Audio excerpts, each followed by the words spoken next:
Very good morning, class. This lecture is about system analysis and design, and the code for this subject is TCS 462. Myself, Dr. Sachin Sharma.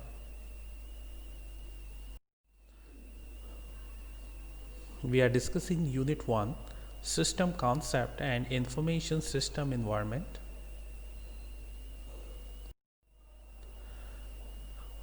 In today's lecture, we'll talk about components of a decision support system. DBMS, that you many of you must be familiar about that, database management system, and it helps to solve the problem. The necessary data may come from internal or external database. So in an organization, internal data are generated by systems such as TPS and MIS, and external data come from the variety of sources such as newspaper, online data service, databases. That databases may be financial, marketing, or human resources. The second component is model management system.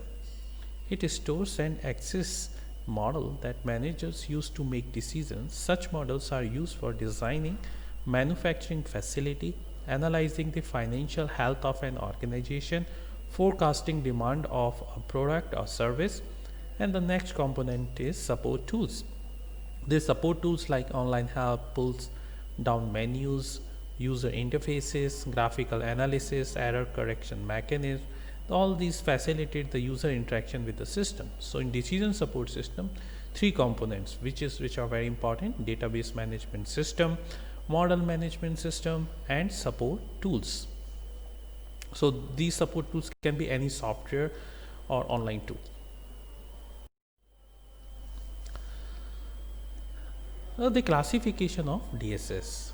The DSS can be classified on different level.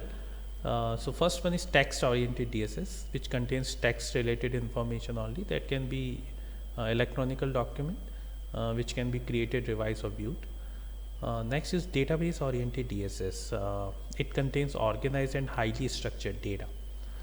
Next is spreadsheet oriented DSS, which contains information in a spreadsheet, which allows create, view, modify procedural knowledge, and also instruct the system to execute self-contained instruction.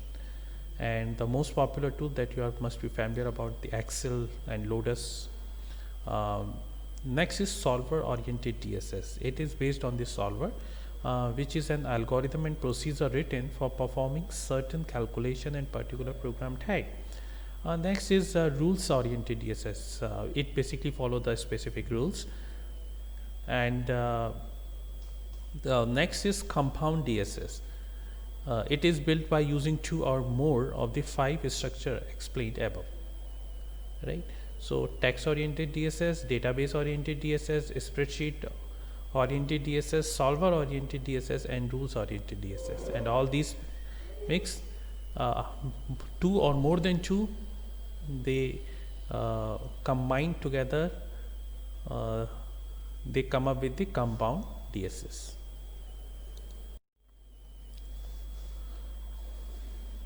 Now we'll discuss about the type of decision support system. There is different types of decision support system. Status inquiry system, which track the inquiry and the status of daily schedule of jobs to machine or machine to operator. The second type is data analysis system. It needs comparative analysis and makes use of formula or an algorithm such as cash flow analysis, inventory analysis. The next type is information analysis system. In this system, the data is analyzed and the information report is generated. For example, sales analysis, account receivable system, market analysis. The next type is accounting system. This keeps track of accounting and finance related information. For example, final account, account receivable, account payable. The last one is model based system, and it has simulation models and optimization model which are used for decision making. So these are the types: status inquiry system, data analysis system, information analysis system, accounting system, and model based system. And more of the types pretty clear from the name itself. Status inquiry system, it keeps a track of inquiry. Data analysis system, It is used for data analysis, information analysis system. It is more like in specific data related or specific component related information analysis. Accounting system, it is more related to the finance, and model based, it is again a specific component based system. The advantages of decision support system. DSS improve efficiency and speed of decision making activities. It increase the control and competitiveness and capability of futuristic decision making of the organization. DSS facilitate interpersonal communication, and it is very important. The more communication will be among component, the more DSS will be efficient. It encourages learning and training. It is mostly used in non-program decision. It reveals new approach and sets up new evidences for unusual decision. DSS helps automate managerial process. So these are the advantage of decision support system.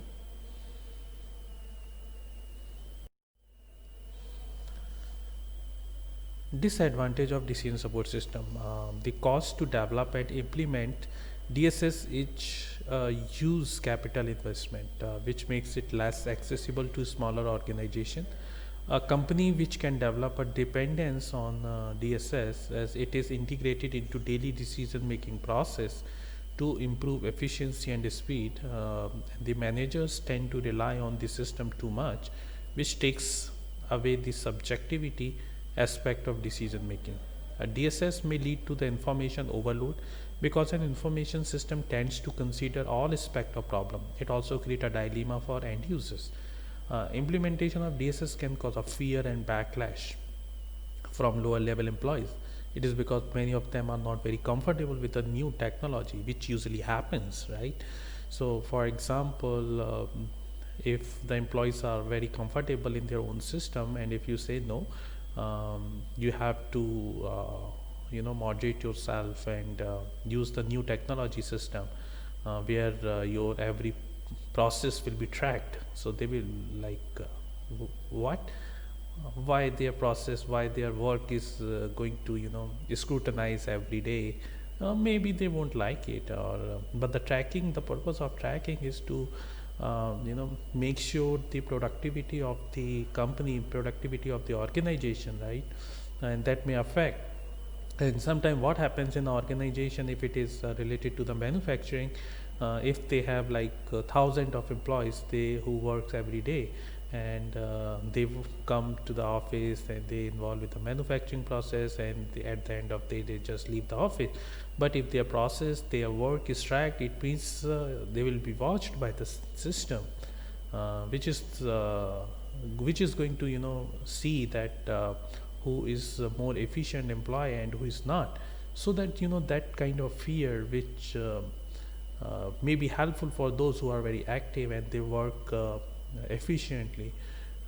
They might have some profit, and they might understand that if they do a good job, or it's the kind of message to everybody that if they do good job, there will be some reward that they might get.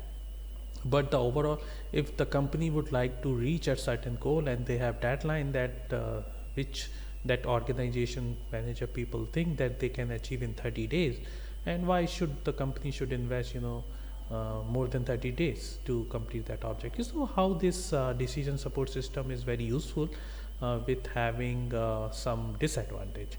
So that's it for the day. I hope you have enjoyed the lecture. Thank you.